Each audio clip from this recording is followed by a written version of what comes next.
Hello, everybody. This is Sebastian Marquet at Crush to Cellar. I'm very happy to have Kelly with us today from Laffort. Kelly, please, can you introduce yourself? Yeah, thanks, Sebastian. Hi, everyone. My name is Kelly Gifford. I am the Pacific Northwest Technical Rep with Laffort USA. My territory is Oregon, Washington, and Idaho. I've been with the company for going on 2 years now. Before that, I worked at wineries in mostly Napa and Sonoma, and I've been here in Washington for going on a year now. Well, welcome. Thank you for playing the game of the C2C webinar with us. You know, the concept is very simple, it's straight to the point. You know, we don't need a fancy slides or anything like that, but concrete answer for, questions that winemaker ask themselves. I like to be, direct to the point with, I would say, technical, practical answers to the question. And we don't want to be here for hours because people get bored, and we are doing that for way too long, this damn webinar. So let's keep going, and then thank you for joining, everybody. So important, the webinar will be recorded and uploaded on Crush to Cellar website. So we kept all the past webinar as well. So if you have any interest on topics that we discussed in the past, you can always go back to the Crush to Cellar website on the winemaker section, and you have all the webinar there. So question quickly, we know we talk about barrel alternative for a long time. Some people are familiar with that. We know that it's a tool for the winemaker toolbox then the winemaker can use at many occasions, from grapes to the end and finishing product. And but you have a lot of wide selection of product out there.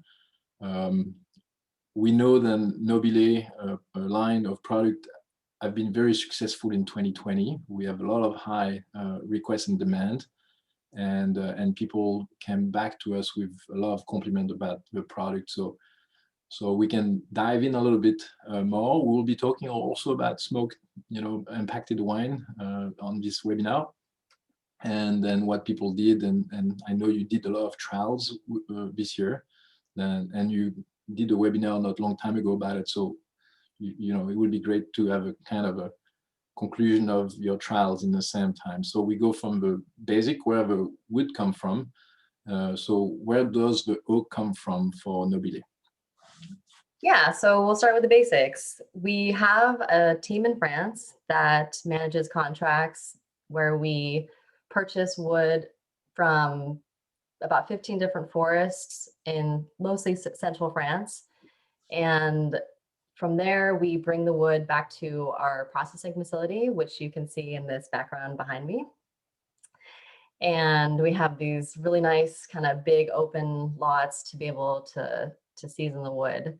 And the really great thing about the processing facility is it gives us complete control over the production process and from start to finish. So we can test for contaminants such as heavy metals, microorganisms, TCA, carcinogens, and as well as oak compounds. So it gives us a really great consistency from the forest that we source from, and then also having everything in-house. And it also kind of helps us dial in calibrations as well as toasting levels to give us a perfect finished product. Okay, so after seasoning, we are able to break down all the products the oak into our finished products and then get to toasting. So you talk about toasting. So what kind of toasting technique do you use? We know then you have a fire and convection and so many different techniques. So what type of toasting method are you using for your Nobile product? Yeah, so we have two primary methods that we use. The first being homogeneous toast, where we use a convection oven that will essentially create a uniform profile throughout the product. And just kind of an even toasting. And then we have gradient toast, which is similar to what you would see in a barrel, where there's toasting on the outside of the product, and then the inner portion is relatively untouched.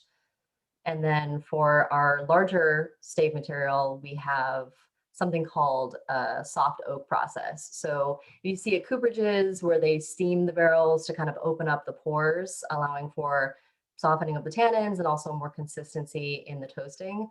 We do that for our 18mm staves. And so kind of gives them a little bit of a steam bath and then do the gradient toasting on the outside. And then we also have a double toast for one of our staves, which is essentially a homogeneous toast and then a gradient toast on the outside. Okay, thank you. You talk about seasoning the oak. You know, how long do you season your oak? Do you have different options, or you stick to one timing of seasoning for your product? So we actually have a minimum of 24 months or 2 years seasoning time. We can go longer than that, but in terms of product turnover, we've gotten to about 2 years, but it's definitely no less than 2 years of a seasoning time. Okay. We have a wide possibility of using oak product, from, like you said, the crusher to the finishing, and each form of product can vary depending when to use it. So what type of product do you carry? Yeah, so we have a wide range of products available depending on client needs. And because they all start off as stave wood, you're getting quality throughout. You're not compromising if you choose a smaller, size of product. So starting with larger format, we've got our staves as well as barrel inserts. Barrel inserts are on a chain link and they have like a little hook that you can attach to your bung. But beyond that, we have blocks, which are essentially just smaller sections of the staves. And then we have chips and granulars, and we have a newer product for sparkling wine as well. So we have a lot of different options depending on kind of extraction time and style. Okay, so can you give us some? I see a new Nobile Spark Beetle, so for sparkling. So can you give us some insight about this new product? Sure. So we found that there was an uptick in demand for products available for sparkling producers, whether it's traditional sparkling that you see in champagne or here in the US with, traditional method sparkling, Prosecco, anything similar to that. And we developed two different toasting options, basically just a toasted and untoasted dual that you could put your bottles. Oops, I think my video stopped there. Sorry about that. To use during the aging process. And essentially it works the same as a Vidul. It just has this little tiny piece of oak in it that will add some complexity to the wine, as well as some aging or antioxidant properties to help promote aging with your sparkling product. Okay, winemakers have challenges. It's timing. You have recipes, for how long we can, or we need to be in contact with the wine to obtain the goal that we are looking for. And each product have different parameters. What are the timing that you recommend for each category of your product?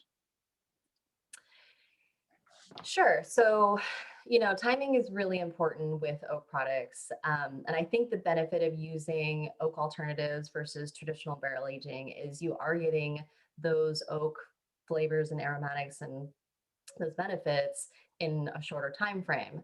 So, if you're talking about really early extraction, you can get granulars in during fermentation and then, get those benefits within a few weeks. Chips, similar, extraction time is typically up to about 6 weeks or so. And then going up from that, you have your blocks, which if you're looking for the benefit of stave extraction and really those nice nuances, you can achieve that in 3 to 4 months. So that's really beneficial in terms of time constraints. Staves are a little longer. I've seen stave extraction around 4 to 6 months. 6 months is probably a good time frame for full extraction. And in some cases, you can go, longer than that. If you have a little bit more time, I've seen really great extraction around the 10-month period. And the winery I used to work at, we actually did a 10-month extraction time on our staves and found that to be really beneficial. And barrel inserts, you're really trying to put new life into your neutral barrels. And the great thing about that is you can do that in a pretty short time. So about 4 to 8 months extraction time, full integration. So the timing is very wide, and we know why, because different style, depending the timing. So you would recommend then each, winery or winemaker adapt, and experiment, is no perfect formula with wood. We know that some Right. people will need a little bit more, some people will need to be less, but at least you have to have a minimum of contact to be able to get what you are looking for. And now that is a question of choice. You have to taste and see when you think it's time to stop, and you can remove the product, Right. stop the contact. Absolutely. And that also depends on, how much of the product you're using as well. If you've got large dosages or, quantities you're working with, obviously you can probably get away with shorter time, or if you're going to be using it as a blending component, those are all factors to consider as well. But generally, like when I say these full integration times, it's really, like you said, it's a minimum point at which you're going to see the extraction that you're looking for. Some people really stylistically prefer to age a little longer just to really see that kind of evolution and full integration. But yeah, I think you can see some really really beautiful aromatics and flavor and mouthfeel. A After different way to skin a cat, like we say in America. You can put a lot in a small volume and use that as a blending material. You can also put a little bit less and a longer period of time if you want a slower integration. So I think the recommendation is everyone need to do is due diligence and do some trials before even, thinking to go for it. And so if you have time to do trials, do your trials, prior, and see where you are and where you want to be and where you want to go with that product. So I think that is the main recommendation. Yeah, What are the best options for masking green character and boosting fruit? A lot of people sometimes, in Oregon as well, Pinot Noir, but also with other grapes, doesn't always ripe correctly, and you can have green characteristic. Pyrazine is one of them. What can you do to try to, oppress that type of characteristic? Yeah, absolutely. So the good news is, there's ways to kind of combat that. And we actually have some really great protocols. But one of them does involve oak in terms of trying to kind of help mask some of those green aromatics and flavors, bitterness, and really you're trying to use some sort of higher toasted oak to tamp that down. And so one of the recommendations we suggest is using chips such as our sweet, vanilla, and intense that have higher concentrations of vanillin and furfural to really kind of cover up some of those green characteristics. Um, I know that like in addition to some of the unripe fruit characteristics you'll see in cooler climate varieties or regions, um, you can see like here in Washington, we have frost events where, you'll get frost taint, for example. And that's, another strategy to kind of mitigate some of those unwanted aromatics is really just trying to choose toasted oak options that kind of help to integrate or cover up some of those undesirables. But, one trick that I've learned, in addition to the chips, is we do have a really great stave combination. The X base 18 millimeter stave, as well as the extreme 18 millimeter stave in a 20% and 80% ratio, 20% X base, 80% extreme, which works really well on pressed wines. So if you got some sort of kind of green or reductive character on your pressed wines or pressed lots, then that's actually a really killer option. Okay, that is good. It's concrete answer. I like that. Yeah. If I wanted to mimic barrel aging, okay, you know, again, we have so many different options for using alternative. You know, you have these large tanks where you can hang some staves on it and let it with micro ox or other, but you have also, like most of the wineries in Oregon, who have smaller volume and use barrels and have maybe some neutral barrels. So what is the best way to mimic like a barrel aging? What are the best options? Yeah, absolutely. So the good news is we actually have these fun little charts that show you, okay, this is our products and this is kind of like what they can give you in terms of what your outcome is. But some of the best options I've found in our lineup, one being the 18 millimeter Divine stave. It actually most resembles a Burgundy barrel in terms of its respectfulness of the fruit and the way that it integrates, and just the overall profile is a little bit more luxurious and very similar to what you would see from a Burgundy barrel. And that is a gradient toast on that. The other one is our 12 millimeter Elite stave. This is more reminiscent of something you would see in Bordeaux. It actually is a double toast. It's the only one with the double toast, so a little bit of homogeneous toasting as well as the gradient toast. But it, I think, is a little bit more, more not as finessed as the Divine. It's more, you know, of your traditional barrel style like you would see in Bordeaux.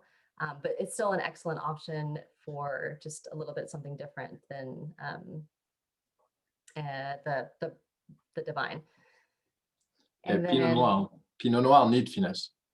right. And so that's why I really love the Divine. It's actually, I'm a little bit partial to it right now. So I'm sorry if I sound biased, but it's a really nice stave. And you know, the Elite is also very nice, but I am a little partial to the Divine. But Yes. Any other suggestion for Pinot Noir? You know, yeah. So, you know, going back with the staves, when you think about a barrel in terms of like untoasted heads and then the toasted in, you know, inner portion of it, a good combination that goes along with the Elite is actually using our 7 millimeter fresh staves. So they kind of just give you that replication of, you know, the untoasted heads with the toasted inner portion. So yeah, I mean, as far as Pinot Noir goes, one nifty kind of like just have in your tool bag to use on a wide variety of wines in a wide variety of situations is our base chips. They were very popular last year, especially with the smoke taint mitigation, but they also just work great in general because of the volume that they add to wines without necessarily the toasted characteristics. So the base chips work really well with our cherry spice chips, which I'm also very partial to right now. The cherry spice was a newer chip for us last year, and it has these really nice ripe cherry notes and kind of warm spice to it. It's pretty much exactly like it says in the name. So those two really play nicely together. The base chips also really work really well with our classic sweet chips, which really kind of help to elevate red fruit characteristics. And I think, you know, depending on your style of Pinot, some people choose to go for more of that traditional kind of Kirsch cherry note, and other people choose to maybe lean towards, you know, darker fruit notes. So in the case that you're trying to achieve more dark fruit notes, possibly the intense chips would be good. But I know a lot of people like some of those more red fruit characteristics. So yeah, those are some of the kind of basic options. And, you know, with those, you're looking at anywhere from 1 to 3 grams per liter on the dosing on both additions. So, and that you have like information on paper, on the book or guideline, or how can you recommend everyone to follow, you know, a kind of protocol? yeah, I mean, so the great news is we do have all of our product data sheets. Nobile has actually its own website. So you can go on the website. There's a lot of great little calculators and all the product data sheets with all of the dosing. But then there's me, and I can help you. let me Yes, know. We can figure out, what's going to be best for your program and yes, and trial. anyone who want to reach to Kelly, I would be happy to send Kelly's information, and also Kelly has all her business card at the point of sale at Crush the Seller. So feel free to come and pick up her information and contact her directly if you want more detail of what you can do with the product from the Nobile line. So let's talk about a topic who is less pleasant now. We all experienced in 2020 a very discomfort. I don't know how you said, but the smoke. The day where the fire started in California, I was there in San Francisco, and 10 days later, I was driving north in Oregon, and I didn't see the sunlight only 30 minutes north of Medford. And sadly, when I arrived to Willamette Valley, we were on the smoke again. So that means all the California, North California, I know South California, even Washington, were in the smoke. So a lot of people didn't know what to do, where to go. And I know that your product was part of a lot of experimentation, and many people, purchased the product and did some trial with great success. So can you tell us a little bit about the last harvest, and can you talk briefly about some solution involving oak with this type of issue, if ever that happen again? Right, absolutely. Which, we definitely hope not, but unfortunately, this is something that we kind of have seen regularly in, past decades. And last year, unfortunately, was pretty unprecedented in terms of the overall impact across the West Coast. So definitely not fun to have, to deal with, but we as a team here in the US came together to do run trials and try to come up with some solutions and have more of a practical understanding, and share this data with the industry.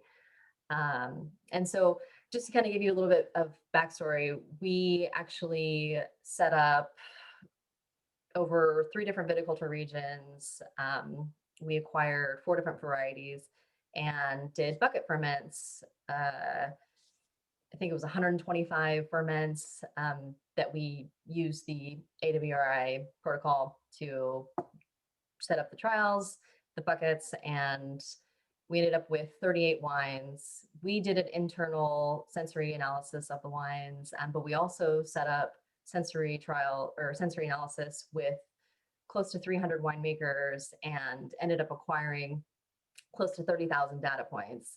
So the treatments that we chose involved activated carbon, yeast derivatives, fining agents, and then finally oak. And we actually found really favorable results with all of the treatments. But with the oak products, we found overall that the higher doses tended to do well in terms of helping to freshen up the wines and promote positive characteristics. We actually sent out 2 newsletters. I can actually share my screen to show them really quick.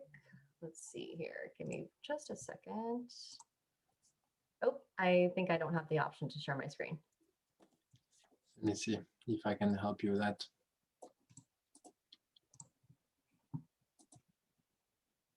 Okay, I make you as a host, and you will be able to share your screen now. Okay. Okay, can we see the screen? Yes, perfect. Okay, great. So we sent out this newsletter. It's part 1 of the series on our activated carbon, which is Geosorb. And I'm happy to share this with anybody that's interested. We sent this to our attendees of the webinar that we did recently that showcased all of this information, as well as a partner, or we had Eric Hervé from ETS and Anita Oberholster from UC Davis that did their presentations as well. This basically just illustrates the carbon data and our validation, essentially showing the reduction of total bound glycosidic phenols as well as total phenolics. as well as improvement in terms of reduction in negative sensory characteristics and then improvement in positive sensory characteristics. And then we had a second, which, can you see this one? Is for yeast Yes. derivatives. Okay, Yes, perfect.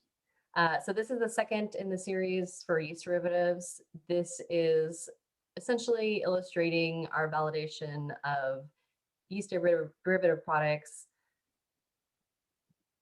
lowering the sensory perception of the negative smoke characteristics. So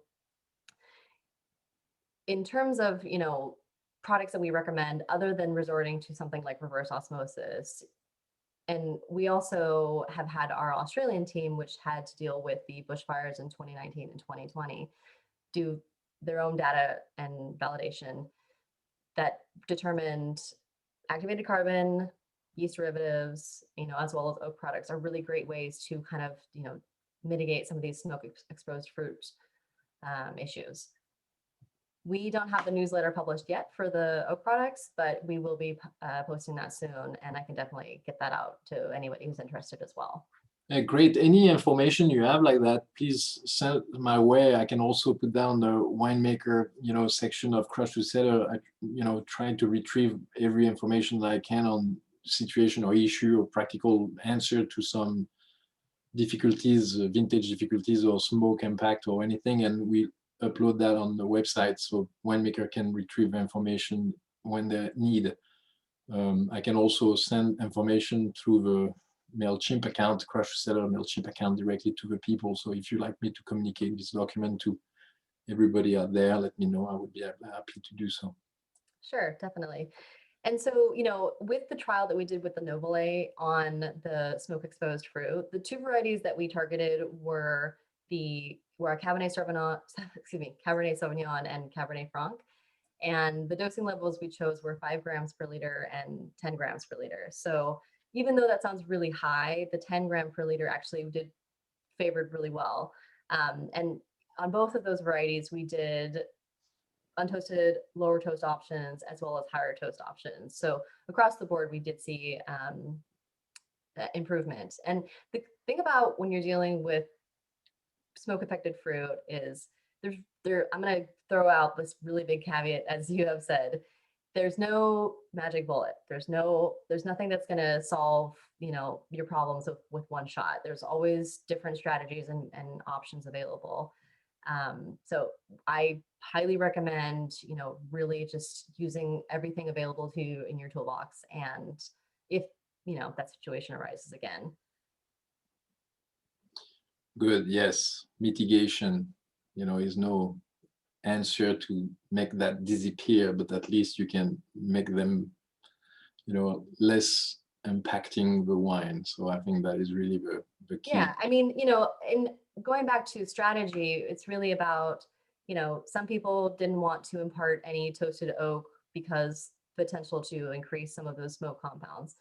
So they chose an untoasted oak option, which, with our fresh granular product as well as the base chips, those were incredibly popular last year because people were trying to build mouthfeel in the wine, build a little bit of, structure without, obviously imparting some of those toasted characteristics. And then on the opposite spectrum, you've got people that want to use the toasted oak options because they're trying to create certain complexities and integration with those smoke characteristics or possibly mask them to salvage what they can. Okay. One question I forgot to ask, do you have like American oak as well, or exclusively French? We do have American oak. We have a lot of great options, either in chip or granular form, as well as stave option. We, with American oak, obviously there's a different complexity with the compounds, and a lot of times you're going to be getting more of those whiskey lactones, or you're getting more of those kind of coconut notes, a little more sweeter vanilla kind of characteristics. So if you're interested in that, I'm happy to, set up trials, send samples. Okay. But yes, we do have a lot of great American oak options in addition to the French oak. So are you shipping the American oak to Bordeaux there to go to the same building for all your toasting and production, or? Yes, so all of our processing does happen in Bordeaux at the facility that I Okay, cool. behind me. So So you have a consistent protocol there in terms of production and toasting. Yeah, Okay. absolutely. Start to finish, 100% total in-house control. Okay, talking about trials, can I do trials on your oak? How can, what is the protocol? How long does it take? What are the recommendation, dosage, rate, each product? So guide us through, I'm winemaker, I've, some barrels in there that I'm not always happy with. I want to do some trials. What is the protocol? Yeah, so I actually have a handy dandy little protocol sheet that I reference for setting up trials. And you can get away with a 750 ml bottle as your minimum size to work with. Generally, I'd recommend larger format, so like a half-gallon jug or gallon jug if you can get away with it. Just so that you're getting a really nice kind of sample size to taste and really see the integration. We have these lovely little sample packs of our chips. These guys right here. I've got the sweet and the cherry spice. The camera doesn't show it very well, but there's you can see the difference in person. Yeah. And then we also have these cute little staves that you can slip in the neck of the bottle. Again, with the larger staves, especially the 18 millimeter ones, I recommend the half-gallon size just because they don't always want to go in the neck. And you can expect extraction for the samples for staves around like 4 weeks, and you can probably get away with the chips around 2 weeks, although you might want to give those a little bit longer time if you really want to see more extraction from the samples. But those are kind of like the minimum times that you work with. And if you're just thinking about dosages, like I said previously, the barrel inserts, or actually, I'm not sure if I said this previously. Barrel inserts, one of the inserts is about 15% new barrel equivalent. Okay. You can really only fit about 3 of them in a barrel if you're going to shove them in there. So, you're looking at 45% new barrel equivalent if you got 3 of them in there. Okay. If you get lucky, you might be able to fit more, but I'll leave that up to whoever's attempting that.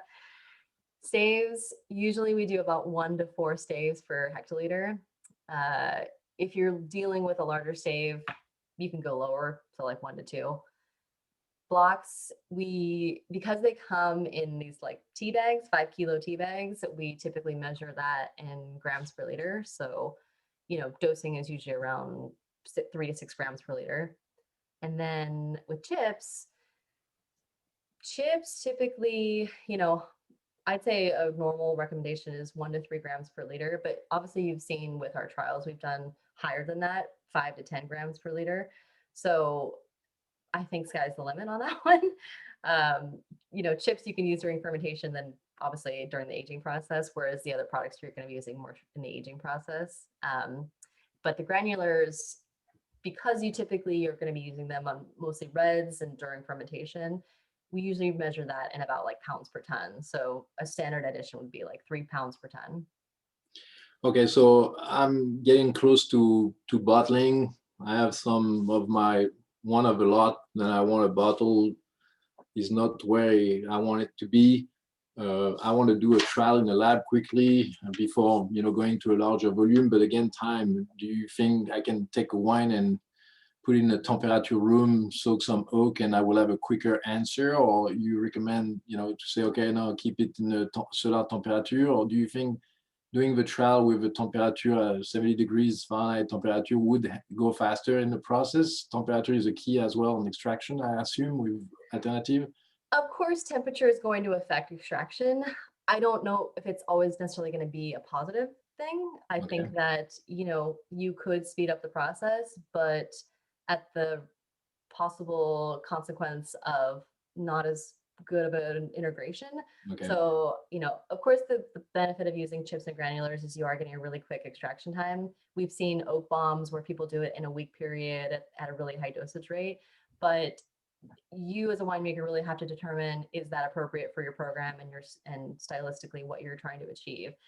I generally would not recommend anybody trying to attempt oak additions like as they get closer to bottling, because I don't think you're giving yourself the benefit of the product, whatever you're using. So give yourself a little time, maybe start that planning, post fermentation, do some trials, or time is your friend. Whatever you're doing, always, give yourself time. Okay, so the temperature is really important. Do that at cellar temperature and do your trial at cellar temperature. That will. I wouldn't force it. Whatever the wine is going to be at, you're not gonna, especially when you're getting closer to bottling, the temperature of the wine really is not going to change a whole lot. So just do your trials as the wine is intended to be, and that will give you the best outcome. Okay, so I kind of asked you the question before, but are there any tools, references, calculator available for winemaker, to work with? Yes, give me 1 second. I will go ahead and share my screen quickly. Okay, can you see the website? Yes.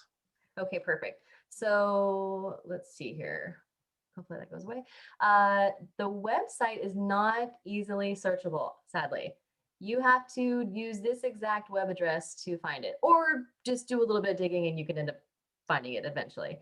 It is Nobile hyphen enologyie.com/en to go to the English site. Okay. It offers all of our products, whether you're looking for chips, staves, blocks, barrel or fresh, and the new Nobi Spark, as well as decision-making tools. So your winemaking objectives, Nice. if you're, depending on what you're looking for, you can find products that will give you that desired outcome. There's also a staves calculator, which I think is incredibly useful. You can plug in your volume in gallons or hectoliters. You can determine what oaking level you want, whether it's new barrel equivalent, new oak percentage, or grams per liter, units per hectoliter, and then plug in whichever products you're interested in and the percentages, and then you just calculate the results and it figures it out for you. Okay, great. Yeah, so this is a really great, reference point to get all of your information, tools, calculators, all that fun stuff. But again, I have all this information as well. So, anybody can reach out and I'm happy to talk about these products, go over any of this stuff and lead the way. Okay, great. So we talked quickly about new product. Can you tell us more about what is new in your product line? Yeah, so recently we developed a prototype chip that we also more recently determined the name to be Dark Almond, which has really nice kind of freshness as well as some more sweet kind of caramelized notes because it contains a higher percentage of furfural. And it's really just a complement in the entire chip lineup that we have, because as I mentioned before, we have the cherry spice, which, obviously more ripe fruit and warm spice notes. And then we have a sweet vanilla and then an untoasted option. And so this was just kind of the natural progression in our chip lineup, is to create something that was elegant and respectful of the fruit, but also had some of those kind of sweeter caramelized notes. And with the furfural, you're getting a lot of those nice kind of toasted brioche and almond notes. I'm interested about the Nobi Spark. That will be a fun product for the sparkling production. A lot of people and wineries are producing sparkling today, and so it would be interesting to see how that work. Absolutely. I think there's pretty much everyone under the sun is making a sparkling product nowadays, whether or not that's, traditional method or not, that's another thing. But I agree. There's a lot of sparkling producers out there, and just coming up with new and innovative ways to complement their programs, I think, is just a natural progression. And the Nobi Spark is part of that. And it's really easy. People already use Bedules in their winemaking or their sparkling winemaking. And so, it's essentially just a Bedule that has the oak addition to it that comes out, and there's no mess and no fuss. And so it's a fantastic product. Yeah. Okay, so can you apply some key points and we'll wrap it up? Yes. So, basically just for Nobile, we want people to know that we have we source our own material. We have our processing facilities that we do our own research and development, and we control the production process from start to finish. We have a variety of options that suit customer needs, and we definitely have samples, and I am available to help guide decisions as well as set up trials. Well, thank you very much. If anyone have question, please, I should have said that from the beginning, but you have a question and answer, you can always throw your question now. If we can answer now, would be great. Otherwise, we'll send you an email with answers, or I'll send you Kelly's contact information. You can ask her anything directly. Thank you very much, Kelly, for your time, for your expertise, and for talking and drive us through the Nobile line of product. Everyone, you know, then Crush Distiller is here to serve the wine industry in the Willamette Valley in Oregon, Northwest, and all the United States. We sell a lot of different vendors, and we are very excited that Laffort is our partner, and happy to carry the Nobile product. So if you have any other question, please let us know. The one-stop shop to all the wine you need is in Newburgh. We are very excited because we are revamping the store after the accident that we had last year, you know, a car crash in the store. We are rebuilding everything, and it's looking good. So it takes more time than anticipated, but that is, you know, I think construction is always like that, so we have to be patient. Yes, we will send you, I see a question, we'd love to copy of a Two Smoke Tent newsletter, please. So we will send you, I can even link that to the follow-up email, then I will send it to you. So if Kelly, you want to send me the letters, the newsletter, please, I will be happy to send that to everybody who participate to the webinar, and also you know, send that and store that to the Crush Distiller website as well. So thank you very much, everybody. Thank you, Kelly. And Yes, it was great talking to you. Absolutely. Thank you, Sebastian. Very good talking with you. Bye, Thank everyone. you.